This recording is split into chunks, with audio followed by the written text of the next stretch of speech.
जो ये कहते थे कि आज दुनिया में भारत का डंका बज रहा है, क्या ये किसी देश ने अपने नागरिकों को ऐसे देखा होगा कि बेड़ियां लगा करके आए हों, हथकड़ी लगा करके आए हों? दुनिया का सबसे ताकतवर देश जिसको ये सरकार मित्र बोलती थी, क्या उस ताकतवर देश ने हमारे देश के लोगों को अपमानित नहीं किया? क्या अब दुनिया में डंका नहीं बच गया बेड़ियों का और हथकड़ियों? और जब प्रदेश की सरकार सब पैसा कुंभ में लगा दे तो फिर किसान के लिए क्या होगा? और ये वही सरकार है जिसने ये कहा कि हम आय दोगुनी कर देंगे। जानवरों से तो खेती बचानी पड़ रही और कोई स्थान सरकार ने नहीं बताया जहाँ पर आय दोगुनी हो जाए। एक तरफ हमारे देश के लोग अपमानित हो रहे हैं और दूसरी तरफ हम पूरा बाजार उन्हें दे रहे हैं। हमारा पूरा बाजार उनके हाथ में है। लेकिन भारतीय जनता पार्टी जानती है कि लोगों की इमोशन से कैसे खेला जाता है। अभी हाल ही में आपने देखा, प्रचार कर दिया कि 144 वर्ष के बाद ये कुंभ हो रहा है, महाकुंभ। लेकिन साइंटिफिकली अगर हम जानना चाहें, पहली बार हो रहा है। जितने भी कुंभ होते हैं वो सब 144 वर्ष के बाद होते हैं। कोई कुंभ ऐसा नहीं है जो 144 वर्ष के बाद ना होता। बीजेपी के लोग ये प्रचार कर रहे हैं कुंभ तो अभी शुरू किया, इन्होंने शुरू किया। ये भी बजट सत्र है।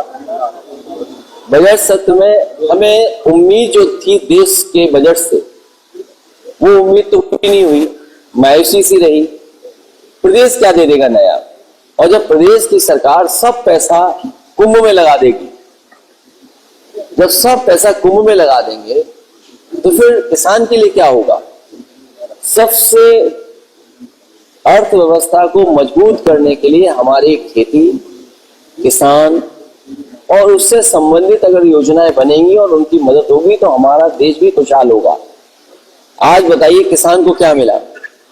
क्या गन्ने की कीमत बढ़ गई? क्या उनकी कीटनाशक दवाइयां सस्ती हो गई? खाद, डीएपी या और आवश्यकता की चीजें क्या किसान को मिल रही हैं?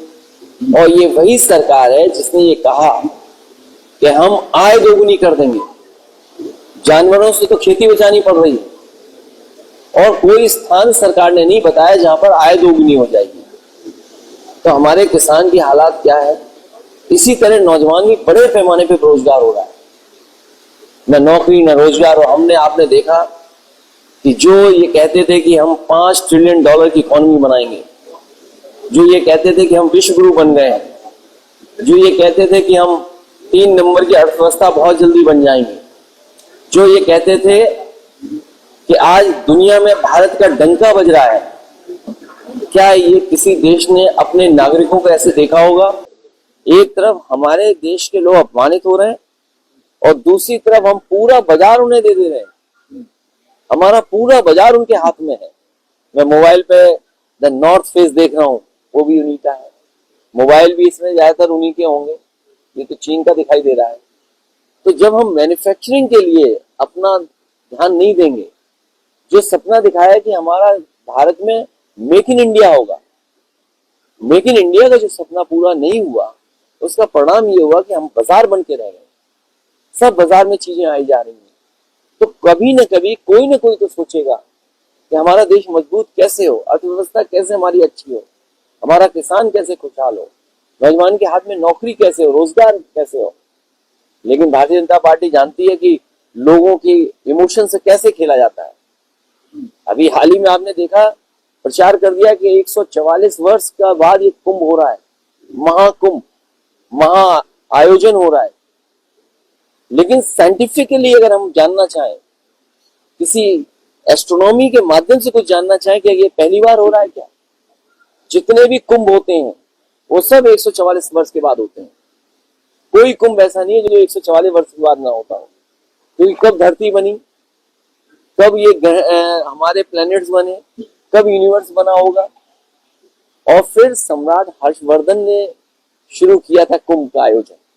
ये कह रहे हैं महाकुंभ, और शो ये कर रहे हैं इवेंट के थ्रू, अपने पैसे की ताकत से, अपने पत्रकार साथियों के दबाव बना करके कि ये कुंभ का आयोजन या कुंभ भी इन्होंने शुरू किया है। कुंभ पहले नहीं होता था। बीजेपी के लोग ये प्रचार कर रहे हैं कुंभ तो अभी शुरू किया, इन्होंने शुरू किया है। सम्राट हर्षवर्धन ने जो शुरू किया था वो 75 दिन का होता था कुंभ। हम तो चाहेंगे कि बुजुर्गों के लिए जो अभी नहीं पहुंच पाए हैं और कुछ हमारे पत्रकार साथी स्नान नहीं कर पाए, इनके लिए कुंभ की तारीख और बढ़ाई जाए, जिससे ये लोग भी स्नान कर सकें। और हर एक हम लोगों को कुछ ना कुछ हर एक से सीखना चाहिए, कुछ ना कुछ सीखना चाहिए। हम लोगों ने भी इस कुंभ में सीखा है। स्नान करते हुए कपड़े पहनकर, स्नान हम करें तो कपड़ा पहन करके ही स्नान करें। तो हम लोगों को किसी न किसी से कुछ ना कुछ सीखना चाहिए।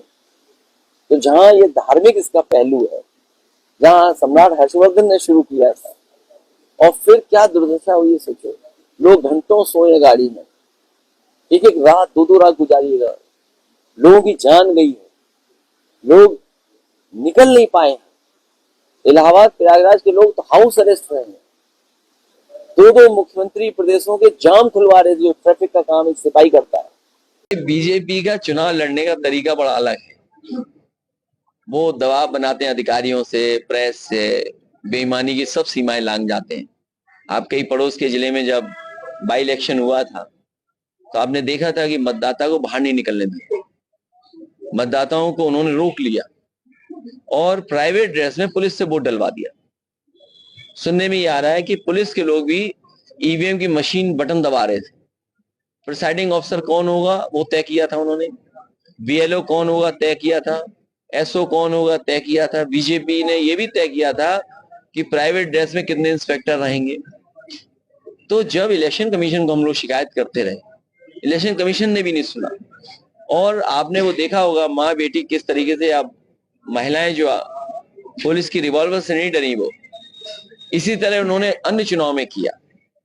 पहले तो 10वें के साथ चुनाव नहीं होने दिया, अकेला चुनाव कराया, फिर यही सेटिंग की उन्होंने, और सेटिंग के बाद चुनाव जो कराया उसमें इतनी बेईमानी की जिसकी आप कल्पना नहीं कर सकते। इसीलिए मैंने कहा एक विधानसभा में तो ये 420 ही कर सकते हैं, लेकिन जब 403 विधानसभा में चुनाव होगा तो भारतीय जनता पार्टी की 420 ही नहीं चलेगी। जो ये कहते थे कि हम विश्व गुरु बन गए, जो ये कहते थे कि हम 3 नंबर की अर्थव्यवस्था बहुत जल्दी बन जाएंगे, जो ये कहते थे कि आज दुनिया में भारत का डंका बज रहा है, क्या ये किसी देश ने अपने नागरिकों को ऐसे देखा होगा कि बीड़ियां लगा करके आए हों, हथकड़ी लगा करके आए हों?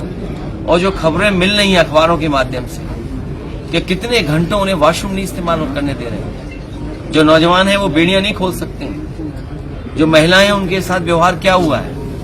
अगर धार्मिक रूप से हम किसी चीज को अपनाते हैं या वो हमारा पहनावा है तो उससे भी छेड़खानी है, उससे भी पूरा हमारे धर्म के हिसाब से हमें चलने नहीं दिया जा रहा है। दुनिया का सबसे ताकतवर देश जिसको ये सरकार मित्र बोलती थी, क्या उस ताकतवर देश ने हमारे देश के लोगों को अपमानित नहीं किया? क्या अब दुनिया में डंका नहीं बज गया बेड़ियों का और हथकड़ियों का?